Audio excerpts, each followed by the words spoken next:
Assalamualaikum warahmatullahi wabarakatuh. Innal hamdalillah nahmaduhu wa nasta'inuhu wa nastaghfiruh wa na'udzu billahi min shururi anfusina wa sayyiati a'malina. May yahdihillahu fala mudilla lahu wa may yudlil fala hadiya lahu. Asyhadu an la ilaha illallah wahdahu la syarika lahu wa asyhadu anna Muhammadan abduhu wa rasuluh. Amma ba'd. Fa inna asdaqal hadits kitabullah wa khairul hadi hadi Muhammadin sallallahu alaihi wasallam wa syarrul umuri muhdatsatuha fa inna kulla muhdatsatin bid'ah wa kulla bid'atin dhalalah wa kulla dhalalatin finnar. Ma'asyiral muslimin, para pendengar suara Al-Furqan dan juga para pemirsa Al-Furqan TV, mudah-mudahan Allah Subhanahu wa taala merahmati kita semua. Pada siang yang berbahagia ini, marilah kita bersyukur pada Allah Subhanahu wa taala yang tiada henti-hentinya melimpahkan kepada kita semua begitu banyak nikmat, berupa nikmat iman, nikmat Islam, nikmat kesehatan, dan nikmat-nikmat yang lain yang tidak terhitung, sehingga kita bisa berjumpa kembali melalui Al-Furqan TV, yaitu dalam rangka mempelajari hadis-hadis Nabi sallallahu alaihi wasallam dari kitab Bahjah Qulubil Abrar wa Qurratu Uyuni Al-Akhyar fi Syarhi Jawabil Akhbar karya Syekh Abdurrahman As-Sa'di hafidhu rahimahullahu taala, dan kita masih dalam penjelasan hadis ke-12, yaitu hadis tentang mukmin yang kuat dibandingkan dengan mukmin yang lemah. Pada pertemuan sebelumnya, Syekh Abdurrahman As-Sa'di mengeluarkan beberapa faedah dari hadis yang mulia ini, yaitu hadis Abu Hurairah radhiyallahu taala anhu. Sebelum kita mengulang kembali faedah-faedah yang telah kita sampaikan melalui penjelasan Syekh As-Sa'di rahimahullah, kita akan membaca terlebih dahulu hadis ke-12, yaitu hadis Abu Hurairah radhiyallahu taala anhu. An Abi Hurairah radhiyallahu taala anhu annahu qala Rasulullah SAW, dari sahabat Abu Hurairah radhiyallahu taala anhu berkata, Rasulullah SAW bersabda, al-mu'minul qawiyyu khairun wa ahabbu ilallah minal mu'minid dhaif. Seorang mukmin yang kuat itu lebih baik dan lebih dicintai oleh Allah Subhanahu wa taala daripada seorang mukmin yang lemah. Wa fi kullin khair, dan masing-masing, yaitu mukmin yang kuat dan mukmin yang lemah, masing-masing ada kebaikan. Wa fi kullin khairun. Kemudian beliau bersabda, ihris ala ma yanfa'uka wasta'in billah wala ta'jaz. Bersungguh-sungguhlah engkau pada hal-hal yang bermanfaat bagimu dan meminta pertolongan kepada Allah Subhanahu wa taala, dan jangan lemah. Wa in asabaka syai'un, dan jika engkau tertimpa sesuatu, fala taqul, janganlah engkau katakan, lau anni fa'altu kada kana kada wa kada. Kalau sekiranya aku melakukan ini, maka yang akan terjadi adalah ini dan ini. Walakin qul, akan tapi katakanlah, qaddarullah wa ma syaa fa'al. Allah Subhanahu wa taala mentakdirkan, dan apa saja yang telah Allah kehendaki maka pasti akan terjadi. Fa inna lau, karena sesungguhnya lau, yaitu kata-kata seandainya, taftahu amal syaitan, itu membuka pintu syaitan. Hadis riwayat Muslim. Hadis ini diriwayatkan oleh Al-Imam Muslim dalam sahihnya. Ma'asyiral muslimin rahimani wa rahimakumullah. Dalam penggalan hadis al-mu'minul qawi khairun wa ahabbu ilallah minal mu'minid dhaif wa fi kulli khair, Syekh Abdurrahman As-Sa'di mengeluarkan beberapa faedah.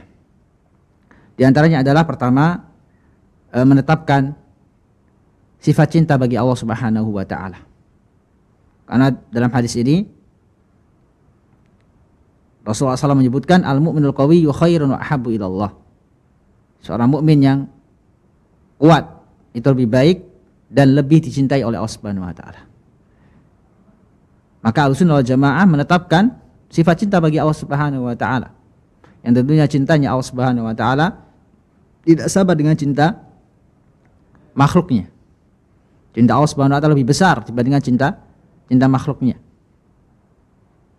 Maka di sini terdapat faedah, yaitu menetapkan sifat cinta bagi Allah Subhanahu wa taala, yang mana kecintaan Allah Subhanahu wa taala kepada hambanya itu berbeda-beda tergantung amalan yang dilakukan oleh hambanya. Maka di sini Allah Subhanahu wa taala lebih mencintai mukmin yang kuat daripada mukmin yang lemah. Kemudian beliau juga menyebutkan di antara faedah dari hadis ini juga, atau penggalan dari hadis ini, bahwasanya iman itu meliputi keyakinan dalam hati, ucapan lisan, dan juga amalan. Dan ini adalah akidah Ahlussunnah wal Jamaah. Bahwasanya iman itu meliputi keyakinan yang ada dalam hati, yang diucapkan dengan lisan dan diamalkan dengan perbuatan. Dan juga di antara faedah juga yang telah kita jelaskan pada pertemuan sebelumnya dari penggalan hadis yang mulia ini, bahwasanya iman itu bertambah dan berkurang. Iman itu bertambah dan berkurang. Maka tatkala seorang hamba terus menerus bertambah imannya, maka dia termasuk mukmin yang kuat. Dan sebaliknya, mukmin yang lemah adalah mukmin yang senantiasa imannya berkurang. Imannya berkurang. Dan juga di antara pelajaran dari hadis yang mulia ini juga, bahwasanya seorang tatkala ingin membandingkan sesuatu atau ingin membandingkan, ingin menyebutkan keutamaan dari dua orang misalnya, maka hendaknya dia harus berbuat adil, harus adil dalam ucapannya. Karena di sini Rasulullah SAW tatkala menyebutkan bahwasanya mukmin yang kuat itu lebih baik dan lebih dicintai oleh Allah Subhanahu wa taala daripada mukmin yang lemah, Rasulullah mengatakan wa fi kullin khair, dan masing-masing dari mereka ada kebaikan. Maka seorang tatkala membandingkan antara dua orang misalnya dan ingin menonjolkan kelebihan antara keduanya, maka hendaknya dia berbuat adil dalam ucapannya dengan menyebutkan sisi kesamaan atau sifat yang sama-sama ada dari dua orang tersebut. Maka di sini Rasulullah SAW mengatakan wa fi kulli khair, dan masing-masing dari dua atau dari orang mukmin tadi, yaitu mukmin yang kuat dan mukmin yang kuat, masing-masing ada kebaikan, yaitu berupa iman. Masing-masing disifati dengan keimanan. Karena tidak boleh kita tatkala membandingkan orang, antara kita ingin membandingkan dua orang, kemudian kita katakan orang yang tidak kita sukai, kita katakan dia tidak ada kebaikan sama sekali. Ini termasuk ucapan orang yang zalim atau orang yang tidak berlaku adil ketika bertutur kata. Maka Allah Subhanahu wa taala berfirman, wa idza qultum fa'dilu, dan jika engkau berkata maka berbuat adillah. Maka adillah engkau dalam berkata. Di antara bentuk keadilan dalam bertutur kata adalah ketika kita membandingkan antara dua hal yang memiliki keunggulan antara satu dengan yang lain, atau yang satu lebih unggul dari yang lain, kita harus berbuat adil dengan menyebutkan sisi persamaan dari keduanya atau sifat yang sama yang ada pada keduanya. Selanjutnya yang akan kita bahas pada kesempatan yang mulia ini masih dalam penjelasan kalimat wa fi kullin khair, dan masing-masing, yaitu masing-masing mukmin yang kuat dan mukmin yang lemah, masing-masing ada kebaikan. Maka di sini Syekh Abdul Rahman As-Sa'di mengeluarkan faidah, yaitu tentang bahwasanya orang mukmin itu bertingkat-tingkat dalam keimanannya. Orang yang mukmin itu bertingkat-tingkat dalam keimanannya, dalam amalannya. Bertingkat-tingkat dalam keimanannya sesuai dengan amalan yang dia lakukan. Mari kita lanjutkan. Wa fi hadzal hadis, dan dalam hadis yang mulia ini, anal mu'minina yatafawatuna fil khairiyah. Kata Syekh Abdul Rahman As-Sa'di rahimahullah. Dan dalam hadis ini bahwasanya orang-orang yang beriman itu berbeda-beda dalam kebaikan, bertingkat-tingkat dalam kebaikan. Wa mahabbatillah, dan berbeda-beda bertingkat-tingkat dalam kecintaannya kepada Allah Subhanahu wa taala. Wal qiyami bidinihi, dan mereka bertingkat-tingkat berbeda-beda dalam pelaksanaan amalan agama mereka atau dalam melaksanakan agama mereka. Wa anna fi dzalika darajat, dan bahwasanya mereka itu bertingkat-tingkat, berderajat-derajat, sebagaimana firman Allah Subhanahu wa taala dalam surah Al-Ahqaf, wa likullin darajatun mimma amilu, dan masing-masing itu memiliki tingkatan-tingkatan sesuai dengan apa yang mereka kerjakan. Masing-masing orang yang beriman itu memiliki derajat, tingkatan-tingkatan sesuai dengan apa yang mereka amalkan atau sesuai dengan amalan mereka. Maka di sini kita bisa mengambil kesimpulan bahwasanya orang yang beriman mereka itu bertingkat-tingkat, berderajat-derajat sesuai dengan amalan yang mereka lakukan. Ada yang sampai kepada derajat al-mu'min al-qawi, yaitu mukmin yang kuat karena dilihat dari amalannya. Karena dilihat dari amalannya. Karena dia tidak hanya melaksanakan yang diwajibkan oleh Allah Subhanahu wa taala saja, tapi hal-hal yang disunahkan oleh Allah Subhanahu wa taala juga dia kerjakan. Dan bahkan dia berhati-hati dalam mengerjakan hal-hal yang mubah. Tidak sampai dia berlebih-lebihan dalam hal-hal yang mubah yang dibolehkan oleh Allah Subhanahu wa taala meskipun mubah. Mereka berhati-hati jangan sampai berlebih-lebihan. Karena terkadang orang yang lalai, terlena dengan hal-hal yang dibolehkan oleh Allah Subhanahu wa taala sehingga dia melupakan yang hal-hal yang diwajibkan oleh Allah Subhanahu wa ta'ala. Tentunya berbeda dengan orang yang beriman tapi terkadang berbuat maksiat, bahkan terkadang meninggalkan kewajiban yang Allah Subhanahu wa taala wajibkan padanya. Ini menunjukkan bahwasanya orang yang beriman itu bertingkat-tingkat. Ada yang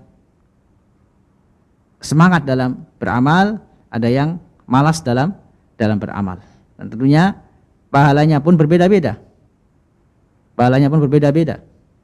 Dan bahkan kelak di surga, kalau misalnya dia masuk surga, tingkatan surganya pun berbeda-beda. Bisa kita ambil contoh misalnya para sahabat radhiyallahu ta'ala anhum. Mereka tidak sama derajatnya. Para sahabat yang masuk Islam pertama kali atau yang masuk Islam sebelum Fathu Makkah tentunya berbeda dengan para sahabat yang baru masuk Islam setelah Fathu Makkah seperti Abu Sufyan dan yang lainnya. Dari para sahabat yang masuk Islam setelah penaklukan kota Makkah. Dan bahkan sedekah mereka, infak mereka atau apa saja yang mereka keluarkan di jalan Allah Subhanahu wa taala sebelum Fathu Makkah itu lebih besar pahalanya daripada para sahabat yang mengeluarkan harta mereka setelah Fathu Makkah. Artinya para sahabat yang berhijrah dari Mekah menuju Madinah itu memiliki keutamaan dibandingkan para sahabat yang baru masuk Islam setelah penaklukan kota Makkah. Dan bahkan para sahabat yang berhijrah sebelum ke Makkah, mereka pun bertingkat-tingkat. Ada para sahabat yang dijamin oleh Allah Subhanahu wa taala masuk surga. Seperti 10 sahabat yang dijamin oleh Allah Subhanahu wa taala masuk surga. Dan ada para sahabat yang tidak disebutkan jaminannya bahwasanya termasuk ahli surga. Ini menunjukkan tingkatan sahabat pun berbeda-beda.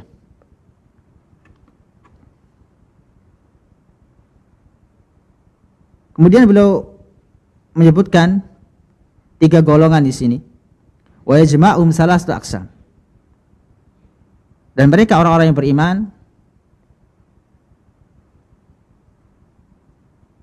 terdapat tiga golongan atau tiga macam golongan. Yang pertama, as-sabiquna ilal khairat, yaitu orang-orang yang beriman yang senantiasa berlomba-lomba kepada kebaikan, atau yang diistilahkan dengan al-muqarrabun. Dalam Al-Quran disebutkan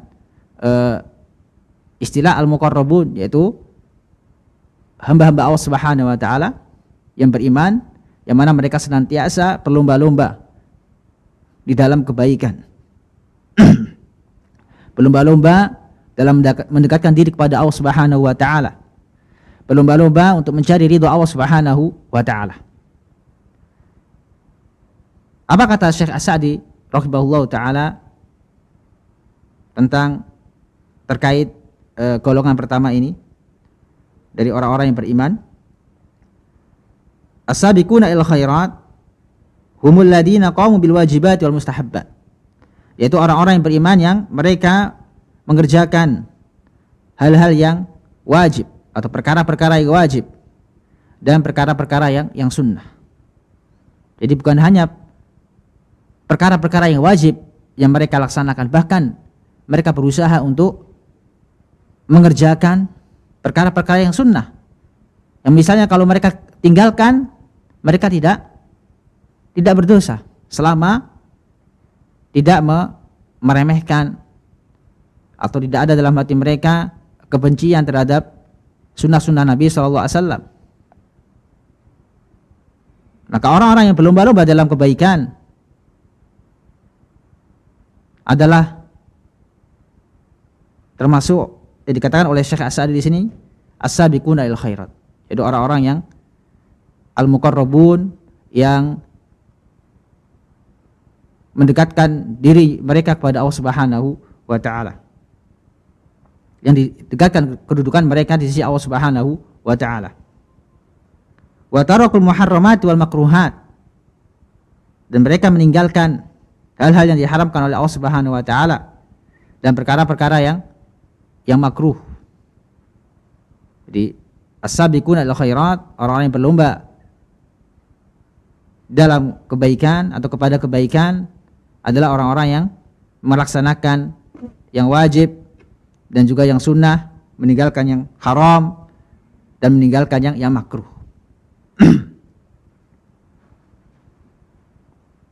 Yang mana pada zaman sekarang banyak sekali orang-orang yang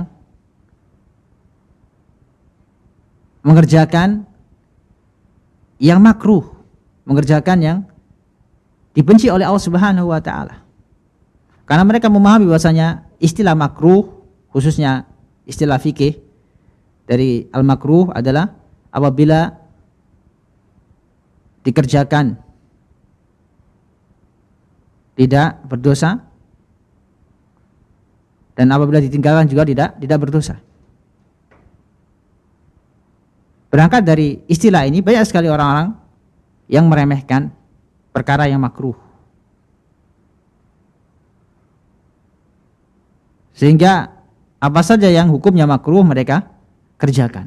Padahal istilah makruh menurut salaf, menurut ulama salaf adalah seperti haram. Mereka sangat takut sekali mengerjakan atau melakukan hal-hal yang dibenci oleh Allah Subhanahu wa taala, sebagaimana mereka takut sekali mengerjakan hal-hal yang diharamkan oleh Allah Subhanahu wa taala. Dan tidak cukup demikian. As-sabiqun al khairat, orang-orang yang berlomba-lomba dalam kebaikan atau golongan pertama, mereka juga wafudul al mubahat, yaitu mereka yang meninggalkan hal-hal yang mubah. Hal-hal yang mubah yang dilakukan secara berlebih-lebihan. Jadi mereka meninggalkan fudulul mubahat, yaitu hal-hal yang mubah yang bisa melalaikan mereka dari perkara-perkara yang diwajibkan oleh Allah Subhanahu wa taala.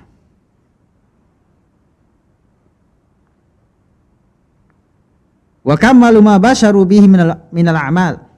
Wa kammalu ma basharuhu minal a'mal wa tasawu bi jami'i sifatil kamal. Dan juga mereka menyempurnakan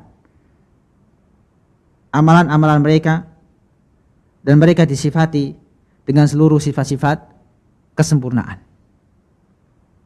Ini golongan pertama, yang menunjukkan tingkatan orang yang beriman itu berbeda-beda. Tingkatan amalan atau kualitas iman seorang hamba itu berbeda-beda. Ini golongan pertama. Golongan kedua, kata Syekh As-Sa'di rahimahullah, tsummal muqtasidun. Siapa mereka al-muqtasidun? Qala alladzina iqtasaru 'alal qiyami bil wajibati wa tarkil mahdhurat. Orang-orang yang disebut dengan al-muqtasidun adalah orang-orang yang mencukupkan diri dengan melaksanakan atau mengerjakan perkara-perkara yang wajib dan meninggalkan perkara-perkara yang dilarang. Ini golongan kedua. Orang-orang yang mencukupkan diri mereka mengerjakan perkara-perkara yang diwajibkan oleh Allah Subhanahu wa taala atas mereka dan meninggalkan atau berusaha meninggalkan segala yang dilarang oleh Allah Subhanahu wa taala.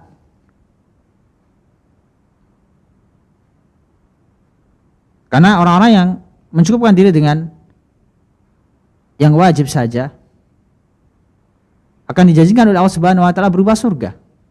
Sebagaimana hadis yang pernah kita bahas pada pertemuan-pertemuan sebelumnya, yaitu hadis tentang seorang badui yang datang ke Rasulullah SAW, yang mana dia hanya ingin, dia bertanya kepada Nabi SAW tentang amalan yang bisa memasukkan dia ke dalam surga. Maka Nabi SAW menyebutkan perkara-perkara yang wajib yang apabila dia laksanakan, yang apabila dia kerjakan, maka Allah akan memasukkan dia ke dalam surga. Maka orang seperti ini tergolong atau termasuk al-muqtasidun. Orang-orang yang muqtasidun, yaitu orang-orang yang hanya mengerjakan yang wajib saja dan meninggalkan yang dilarang. Ini golongan yang kedua. Selanjutnya golongan ketiga, summa dzalimuna li anfusihim, yaitu orang-orang yang berbuat zalim terhadap diri mereka sendiri. Orang yang berbuat zalim terhadap diri mereka sendiri.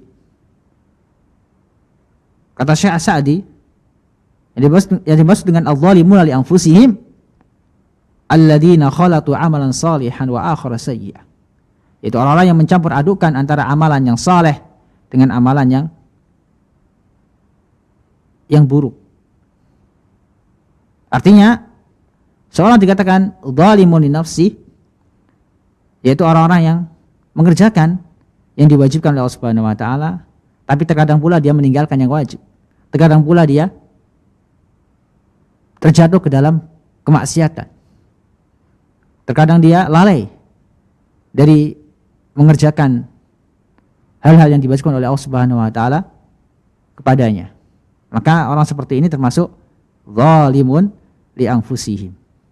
Orang-orang yang zalim, adz-dzalimuna li anfusihim, yang zalim terhadap diri mereka sendiri. Meskipun dalam hatinya masih ada keimanan. Meskipun dalam hatinya terdapat keimanan. Ini tiga golongan yang mana mereka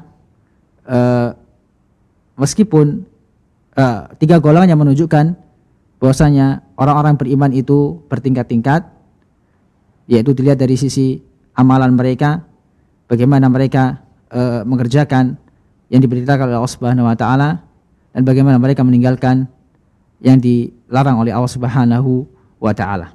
Dan 3 golongan ini disebutkan oleh Allah Subhanahu wa taala dalam surat Fatir ayat ke-32. Allah Subhanahu wa taala berfirman, "Tsumma awrasnal kitaba alladziina istafaina min ibadina, faminhum dzalimun li nafsihi wa minhum muqtasidun wa minhum sabiqun bil khairati bi idznillah, dzalika huwal fadlul kabir." Allah Subhanahu wa taala berfirman, kemudian kami wariskan Alkitab, yaitu Al-Qur'an, alladziina istafaina min ibadina, pada orang-orang yang kami pilih, kepada orang-orang yang kami pilih dari hamba-hamba kami. Faminhum dzalimun li nafsihi, dari mereka, dari hamba-hamba kami yang beriman, ada yang zalim li nafsihi, yang berbuat zalim terhadap diri mereka sendiri. Wa minhum muqtasid, dan dari mereka ada yang muqtasid, yaitu yang mengerjakan yang wajib-wajib saja dan yang meninggalkan yang dilarang oleh Allah Subhanahu wa taala.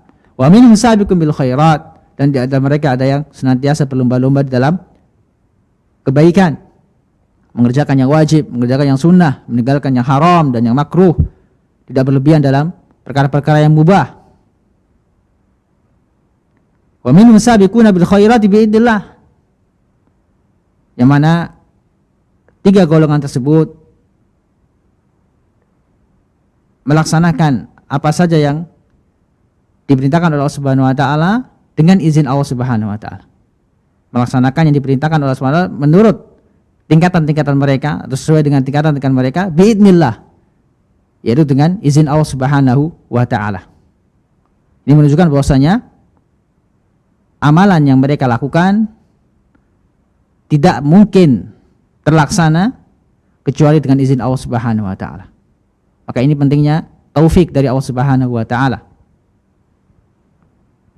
Ini mengingatkan kita bahwasanya kita tidak boleh tertipu dengan amalan kita.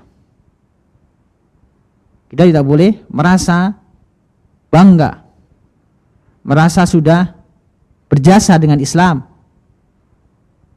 karena seluruh amalan yang kita lakukan itu tidak lepas dari rahmat dari Allah Subhanahu wa taala, taufik dari Allah Subhanahu wa taala.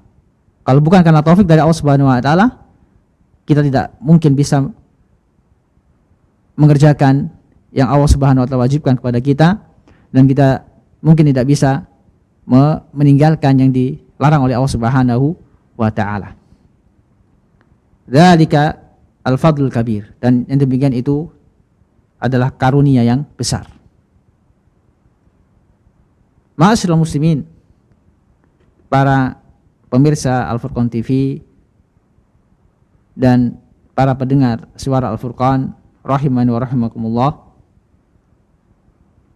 Selanjutnya Syekh As-Sa'di rahimahullah taala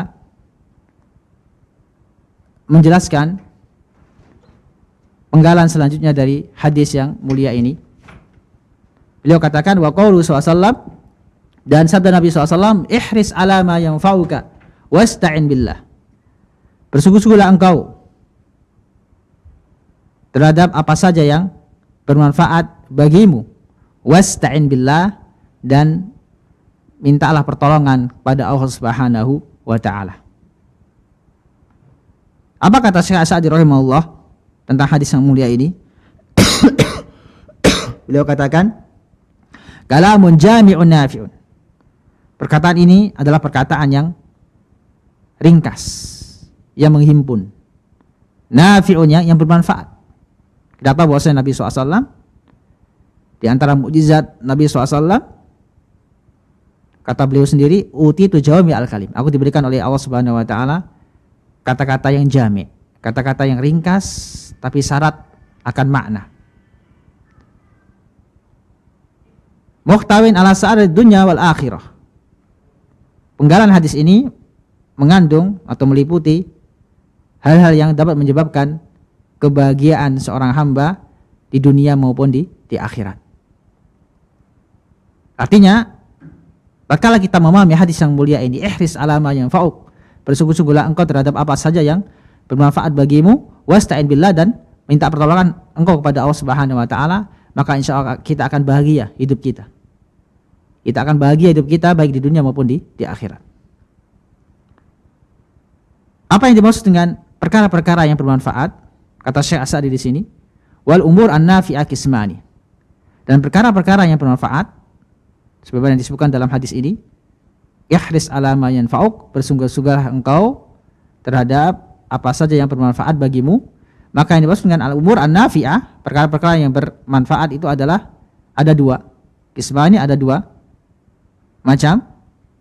Umurun diniyah, yaitu perkara-perkara agama, wa umurun dunyawiyah, dan perkara-perkara dunia. Jadi perkara-perkara yang bermanfaat itu meliputi perkara-perkara agama yang berhubungan dengan akhirat atau berhubungan dengan kehidupan akhirat, dan juga perkara-perkara dunia. Karena tidak mungkin kita terlepas dari kehidupan dunia, karena kita sekarang hidup di dunia. Dan ada perkara-perkara dunia yang apabila kita lakukan dengan sebaiknya, apabila kita bersungguh-sungguh dalam melaksanakannya, maka akan membantu kehidupan kita di akhirat kelak. Akan membantu kita di akhirat kelak. Tentunya tidak dikerjakan secara berlebih-lebihan, atau kita tidak menjadikan dunia target utama kita atau tujuan utama kita. Tetapi kita bisa menggunakan hal-hal yang dibolehkan oleh Allah Subhanahu wa taala dalam urusan dunia dalam rangka menguatkan kita dalam beribadah atau dalam melaksanakan ketaatan kepada Allah Subhanahu wa taala. Maka segala sesuatu yang bermanfaat, baik itu urusan dunia maupun urusan akhirat, hendaknya seorang mukmin berusaha dan bersemangat dalam mengerjakannya. Ini yang dimaksudkan al-umur an-nafi'ah, perkara-perkara yang bermanfaat. Selanjutnya beliau katakan, wal abdu muhtajun ila ad-dunyawiyah kama anna muhtajun ila ad-diniyah. Seorang hamba itu butuh terhadap perkara-perkara atau urusan-urusan dunia sebagaimana dia butuh kepada perkara-perkara agama atau urusan-urusan akhirat, seperti bagaimana cara dia beribadah kepada Allah Subhanahu wa taala, bagaimana dia cara dia bermuamalah yang dibolehkan oleh Allah Subhanahu wa taala dan Rasulnya. Demikian juga dia butuh dalam kehidupan dunia, butuh perkara-perkara yang harus dia ketahui, yang harus dia ilmui, sehingga dia tidak tersesat dalam mengarungi kehidupan dunianya. Famadaru sa'adatihi wa taufiqihi. Maka urusan atau perkara-perkara dunia dan agama adalah poros dari kebahagiaannya dan taufiknya. Jadi seorang tatkala ingin mendapatkan taufik dari Allah Subhanahu wa taala, kemudahan dari Allah Subhanahu wa taala, maka hendaknya dia bersemangat dalam meraihnya, menempuh sebab-sebab yang diridhai oleh Allah Subhanahu wa taala. Di sini disebutkan makna wa taufiqihi, taufik Allah Subhanahu wa taala, yaitu dengan al-hirsu wal ijtihadu 'alal umur an-nafi'a minhuma. Jadi orang yang ingin meraih perkara-perkara yang bermanfaat baik berkaitan dengan dunia maupun akhirat, maka hendaknya dia bersungguh-sungguh terhadap perkara-perkara yang mencakup keduanya. Ma'al isti'anah billahi ta'ala, disertai dengan meminta pertolongan kepada Allah Subhanahu wa taala. Karena kita adalah makhluk yang lemah. Kita semua butuh kepada Allah Subhanahu wa taala. Fama taharasal abdu 'alal umur an-nafi'ah wajtahada fiha wa salaka asbabaha wa turuqaha wasta'ana bi rabbih fi husuliha wa takmiliha kana dzalika kamalahu wa unwana falahihi. Maka kapanpun seorang hamba bersungguh-sungguh dalam perkara-perkara yang bermanfaat, bersemangat dan bersungguh-sungguh dalam perkara-perkara yang bermanfaat dan menempuh sebab-sebabnya dan jalur-jalurnya, kemudian dia meminta pertolongan kepada Allah Subhanahu wa taala untuk meraihnya atau menyempurnakannya, maka itu adalah kesempurnaan dan tanda keberuntungan. Jadi apabila kita ingin beruntung, apabila kita ingin diridhoi oleh Allah Subhanahu wa taala, hendaknya senantiasa kita bersemangat, bersungguh-sungguh dalam melakukan hal-hal yang bermanfaat bagi kita, baik dalam perkara dunia maupun perkara akhirat.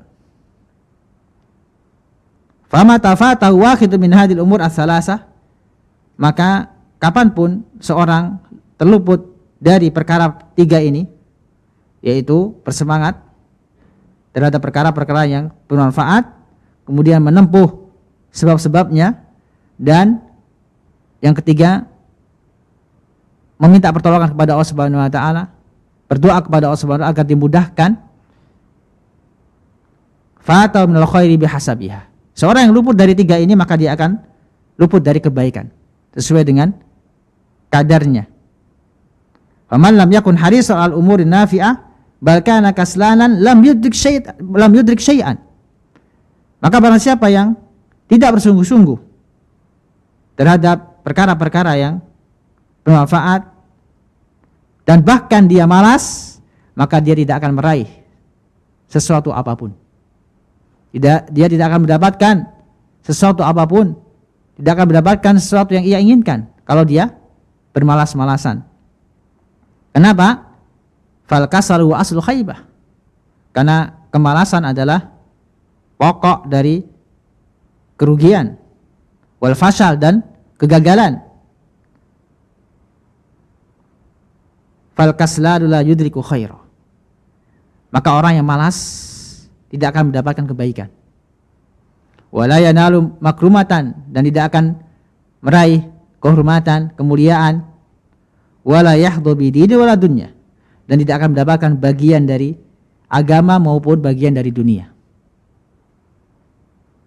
Contoh misalnya orang yang ingin menjadi kaya, tapi dia tidak mau bekerja, maka mustahil dia akan mendapatkan kekayaan. Demikian juga orang yang ingin masuk surga, tapi dia tidak mau mengerjakan atau tidak mau beribadah kepada Allah Subhanahu wa taala, atau mengerjakan yang diwajibkan oleh Allah Subhanahu wa taala dan meninggalkan yang dilarang olehnya, maka mustahil dia akan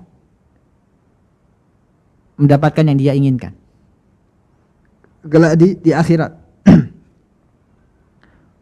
Kecuali dengan rahmat Allah Subhanahu wa taala.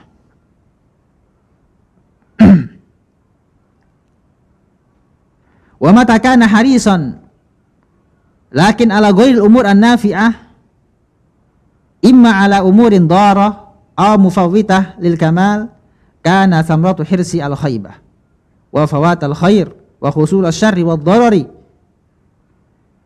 Dan kapanpun seorang bersungguh-sungguh, akan tapi kesungguhan dia tidak dalam perkara-perkara yang bermanfaat,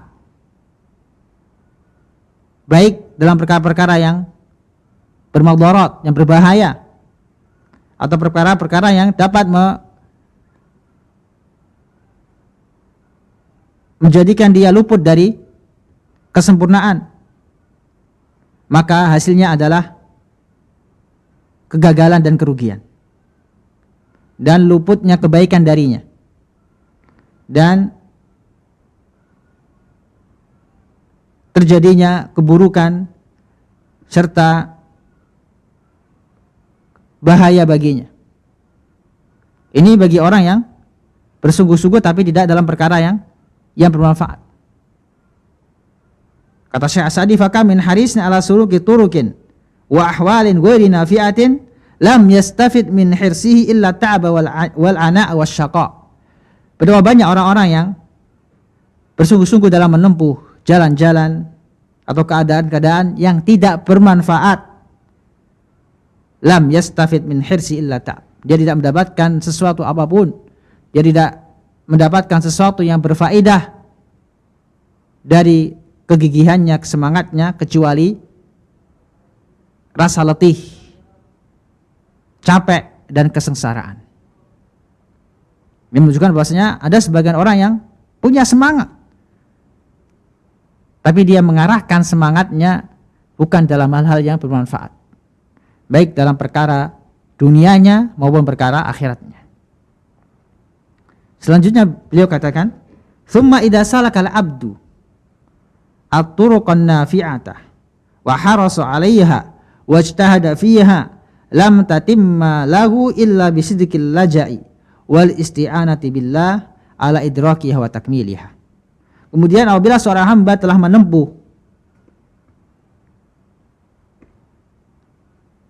jalur-jalur yang bermanfaat, jalan-jalan yang bermanfaat, dan bersemangat dalam menempuh wasilah-wasilah atau jalur-jalur tersebut, wastahada fiyah, dan bersungguh-sungguh dalam meraihnya, hal itu tidaklah sempurna sampai dia jujur dalam tawakalnya, jujur dalam tawakalnya kepada Allah Subhanahu wa taala,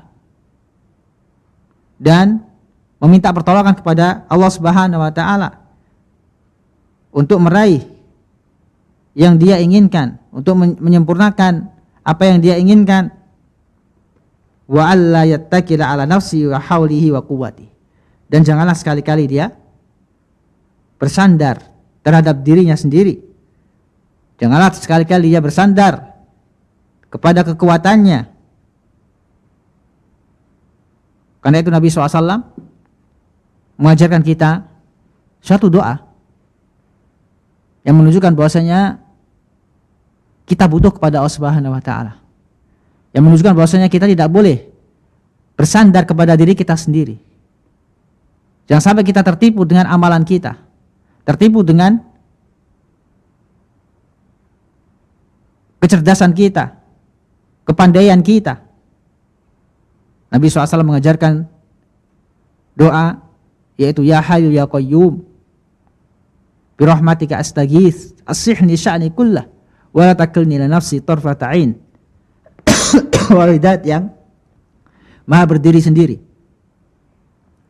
Dengan rahmatmu aku meminta pertolongan, aku berlindung meminta pertolongan.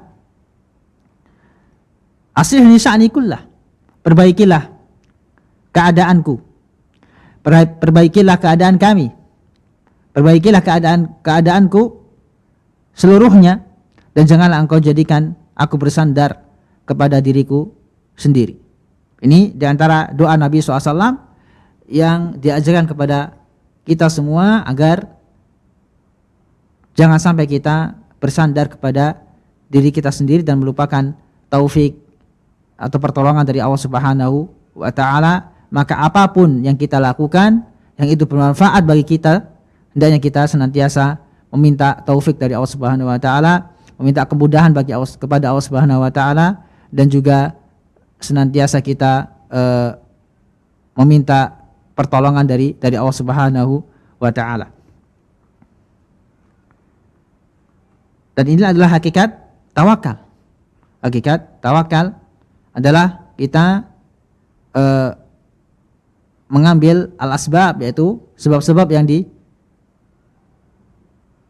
diizinkan oleh Allah Subhanahu wa taala, yang dibolehkan oleh Allah Subhanahu wa taala, baik itu sebab-sebab yang al-kauni, yang sifatnya al-kauni, atau sebab-sebab yang sifatnya syar'i. Selanjutnya, wa alla yattakila ala nafsi wa haulihi wa quwwatihi bal yakunu i'timadu at-tam bi batinihi wa dhahiri ala rabbih. Dan tawakalnya yang sempurna, dan dia bertawakal dengan tawakal yang sempurna dengan batinnya dan dengan zahirnya kepada Rabbnya, yaitu Allah Subhanahu wa taala. Maka apa hasilnya? Fabidzalika tahunu alaihil masaib, maka akan menjadi ringan segala kesulitan baginya. Wa tayassar lahul ahwal, dan keadaannya menjadi mudah. Wa tatimmu lahun nata'ij wa thamaratu thayyibah fi amrid dini wa amrid dunya. Dan akan sempurna hasil-hasil atau buah-buah yang baik dalam perkara agama dan perkara dunia. Lakinnahu fi hadhil ahwal muhtajun bal muttarrun ghayatal ittirar ila ma'rifatil umurin nafi'ah allati yanbaghi al-hirsu 'alaiha wal jiddu fi talabiha. Akan tapi dalam kondisi-kondisi ini dia sangat sekali membutuhkan kepada mengetahui perkara-perkara yang bermanfaat, yang wajib dia bersungguh-sungguh bersemangat dalam meraihnya atau mencarinya.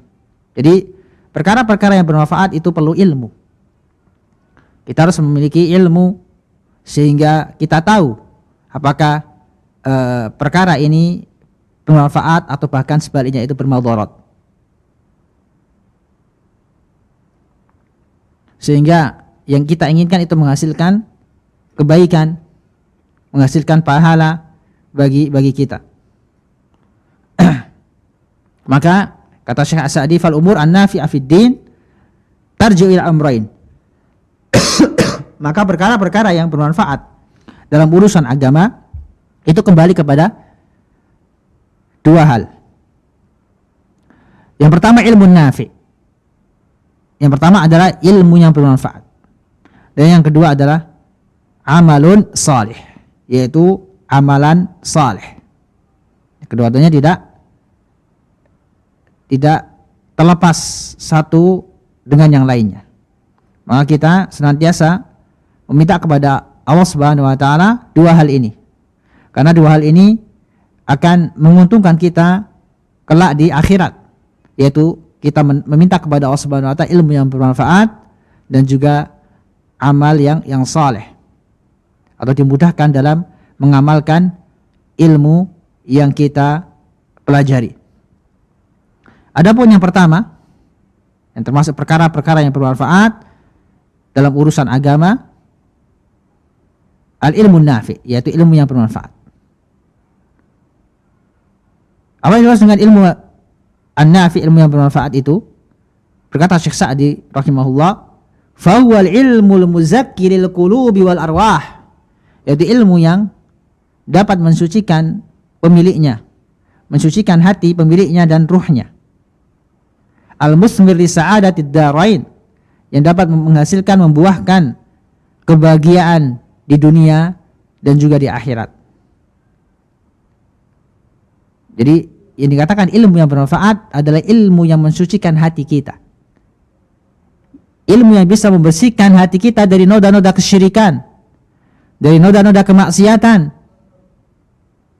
Maka orang yang ilmunya bermanfaat, yaitu orang yang tidak ada dalam hatinya kedengkian kepada saudaranya,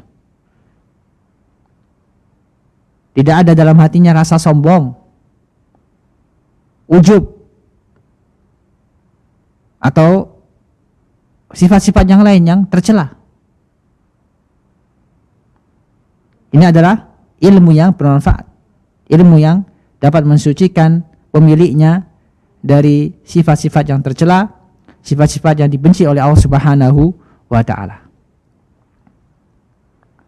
Yang dengan ilmu tersebut dia akan berbahagia dalam kehidupan dunianya maupun kehidupan akhiratnya. Selanjutnya beliau katakan, masih dalam penjelasan ilmu yang bermanfaat, yaitu ilmu yang wa maja'a bihi rasul, ilmu yang dibawa oleh Rasulullah SAW, min hadisin wa tafsirin wa fikhin, yaitu yang berupa ilmu hadis, ilmu tafsir, ilmu fikih. Ini adalah ilmu-ilmunya bermanfaat yang seorang muslim mempelajarinya, hendaknya mereka mempelajarinya, yaitu ilmu hadis, bagaimana mempelajari, memahami hadis-hadis Nabi SAW, wa tafsir, dan ilmu tafsir, memahami isi kalamullah Al-Quran, wa fiqh, yaitu ilmu fikih, baik fikih memahami hadis maupun memahami Al-Quran. Wa ma yu'inu ala dzalika min ulumil arabiyyah, dan hal-hal yang dapat membantunya, yaitu membantu dia dalam memahami ilmu hadis, ilmu tafsir, ilmu fikih dari ilmu-ilmu bahasa Arab bihasabi halatil waqti wal maudhi alladhi fihi al-insan, sesuai dengan waktu, kondisi, tempat yang seorang manusia ada di dalamnya.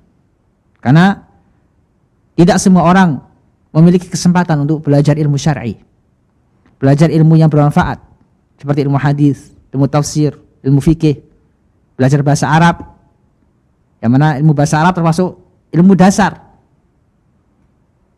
untuk memahami Al-Quran dan Sunnah, atau memahami ilmu-ilmu agama. Harus kita paham ilmu bahasa Arab, karena Al-Quran dan juga hadis Nabi SAW turun dengan berbahasa Arab. Kata Allah Subhanahu wa taala dalam Al-Qur'an, "Inna anzalna Qur'anan Arabiyyan." Sesungguhnya kami turunkan Al-Qur'an dengan berbahasa Arab. Maka seorang yang ingin mempelajari Al-Qur'an dan juga As-Sunnah, yaitu sunnah Nabi SAW, hadis-hadis Nabi SAW, maka hendaknya dia belajar bahasa Arab.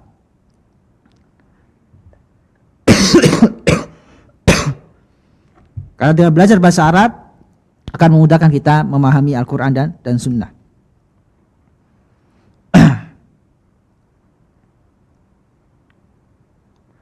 Wa tata'ayyanu dzalika yakhtalif bi ikhtilafil ahwal wal halah at-taqribiyah. Sekali lagi bahwasanya masing-masing berbeda dalam hal kesempatan dalam mempelajari ilmu tersebut. Ada sebagian yang tidak memiliki kesempatan. Dia hidup jauh dari tempat-tempat ilmu, majelis-majelis ilmu. Sebagian yang lain diberikan kemudahan oleh Allah Subhanahu wa taala mempelajari ilmu-ilmu, yaitu ilmu-ilmu yang bermanfaat.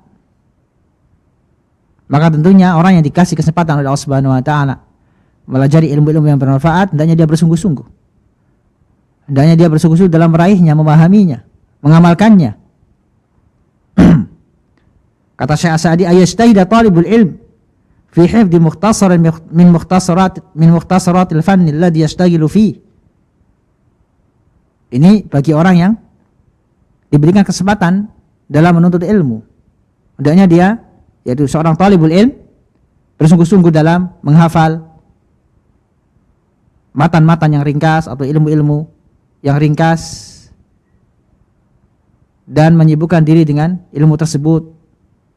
Karena seorang talibul ilm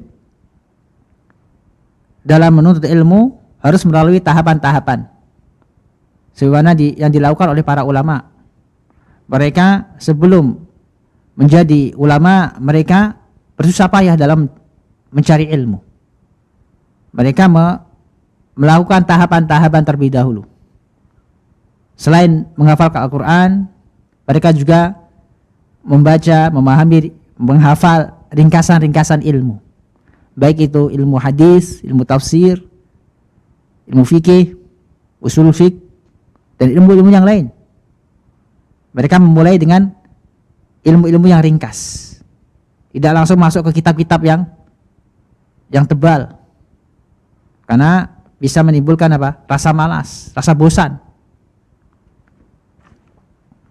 Fa in ta'addara aw ta'assara alaihi hifdhu lafdhan falyukarrirhu katsiran. Dan jika seorang talibul ilm merasa susah untuk menghafal secara lafaz, maka hendaknya dia mengulang-ulang. Hendaknya dia membaca secara berulang-ulang, disertai dengan tadabbur, berusaha memahami makna-maknanya, hatta tarsakha ma'anihi fi qalbihi, sehingga makna-maknanya menempel di dalam hatinya, di dalam dadanya, di dalam ingatannya. masing-masing tidak diberikan oleh Allah Subhanahu wa taala kemampuan yang sama. Ada sebagian orang yang diberikan kecerdasan oleh Allah Subhanahu wa taala sehingga mudah sekali dia menghafal, bahkan mendengar sekali langsung dia hafal. Sebagian yang lain susah untuk menghafal. Maka apa kata Syekh di sini? Solusinya adalah dengan dibaca secara berulang-ulang. Sehingga maknanya tertancap dalam hatinya, dalam ingatannya. Semua takunu baki kutub hadal fan.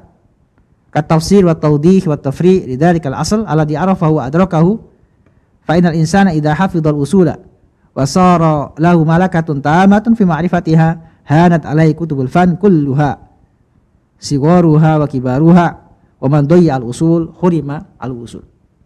Intinya dalam pembahasan ini Syekh memberikan tips kepada para penuntut ilmu, hendaknya penuntut ilmu memulai dengan hal-hal yang ringkas, dengan ilmu-ilmu yang ringkas sebelum dia masuk kepada ilmu-ilmu yang membutuhkan pembahasan yang dalam.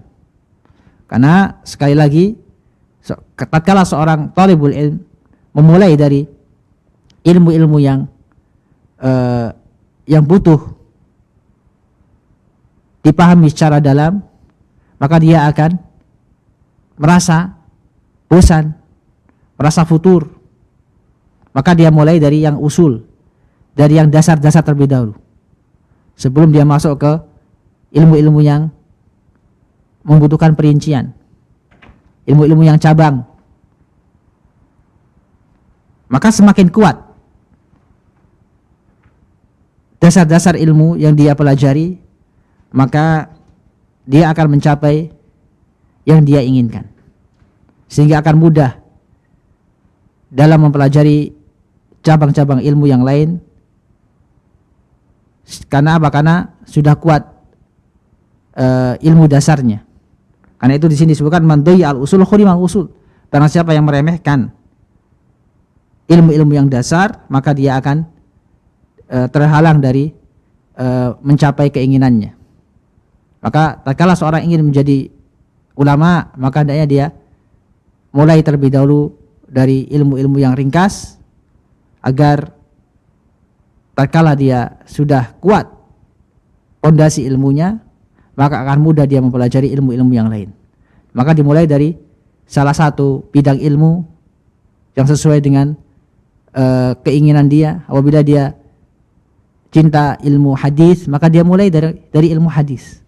Dia mulai dari ilmu hadis yang ringkas-ringkas. Contoh misalnya mustalah hadis, dia mulai dari Mandhumah Baiquniyah terlebih dahulu. Kemudian selanjutnya, kemudian sampai kepada Alfiyah Suyuti misalnya, atau Alfiyah Iraqi. Bertahap. Maka setelah dia menguasai bidang tersebut, dia bisa mempelajari bidang-bidang yang lain, yang tentunya dimulai dari yang dasar terlebih dahulu. Karena itu beliau katakan di sini man dayya al usul khurimal usul. Para siapa yang meremehkan ilmu-ilmu yang dasar, atau dasar-dasar ilmu, maka dia akan terhalang dari yang ingin dia pelajari, atau yang ingin dia sampaikan. Faman harasu ala hadzal ladzi dzakarnahu wasta'ana billah a'anahu Allah wa baraka lahu fi ilmihi wa tariqihi alladzi salakah. Maka barang siapa yang bersungguh-sungguh dari hal-hal yang kita sebutkan tadi dan meminta pertolongan pada Allah Subhanahu wa taala, maka pasti Allah Subhanahu wa taala akan menolongnya, membantunya. Allah akan memberkahi ilmunya dan memberkahi jalannya atau jalan yang dia tempuh. Selanjutnya, wa man salaka fi talabil ilm ghairu hadhihi tariqah an-nafi'ah, dan barang siapa yang menempuh dalam perjalanan mencari ilmu selain dari cara ini, cara yang bermanfaat ini, yaitu dimulai dari dasar-dasar ilmu yang ringkas terlebih dahulu, maka apa hasilnya? Fatas alail awqat, maka akan luput baginya waktu. dia akan menyanyiakan waktunya. Walam yudrik illal ana, dan dia tidak akan mendapatkan kecuali rasa letih, rasa capek saja. Kama wa ma'rufun bitajrubah, sebagaimana yang telah terjadi. Sebagaimana yang telah terjadi, yang telah diketahui. Wal waqi', sebagaimana yang telah ada kenyataannya atau kejadiannya. Berapa banyak orang yang salah dalam memulai belajar ilmu, yang akhirnya dia meninggalkan jalan ilmu. Fa in yassarallahu lahu mualliman yuhsinu tariqatal ilm, tariqatat ta'lim. Jadi meskipun dia diperbantukan oleh Allah Subhanahu wa taala dengan adanya seorang pengajar yang memudahkan dia dalam mempelajari ilmu, tapi dia tidak bersungguh-sungguh, maka tidak ada gunanya. Tidak ada manfaatnya sedikit pun.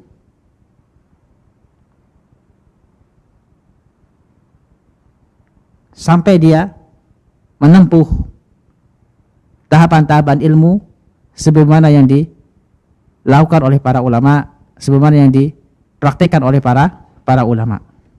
Jadi dalam perkara menuntut ilmu saja kita harus mengetahui tahapan-tahapannya, kita harus mengetahui cara-caranya sehingga kita bisa meraih apa yang ingin kita cita-citakan atau yang ingin kita capai atau raih. Ini perkara yang pertama, yaitu perkara yang bermanfaat yang terkait dengan urusan agama. Yang pertama adalah ilmu yang bermanfaat. Dan yang kedua adalah al-amalus salih. Dan insya Allah akan kita lanjutkan perkara yang kedua ini, yaitu amal saleh, pada pertemuan selanjutnya biidznillah taala. Maka kita cukupkan kajian kita pada siang hari ini sampai penjelasan, atau kita masih dalam penjelasan hadis ihris ala ma yanfa'uk wasta'in billah, bersungguh-sungguhlah engkau terhadap perkara-perkara yang bermanfaat bagimu dan mintalah pertolongan kepada Allah Subhanahu wa taala. Kita tutup dengan bacaan kafaratul majlis. Subhanakallahumma wa bihamdika asyhadu an la ilaha illa anta astaghfiruka wa atubu ilaik. Allahumma inna nas'aluka ilman nafi'an wa rizqan thayyiban wa amalan mutaqabbalan. Allahumma fa'alna bima 'allamtana wa 'allimna ma yanfa'una wa zidna ilman. Wa sallallahu nabiyana Muhammadin wa ala alihi wa sahbihi wa sallam. Wassalamualaikum warahmatullahi wabarakatuh.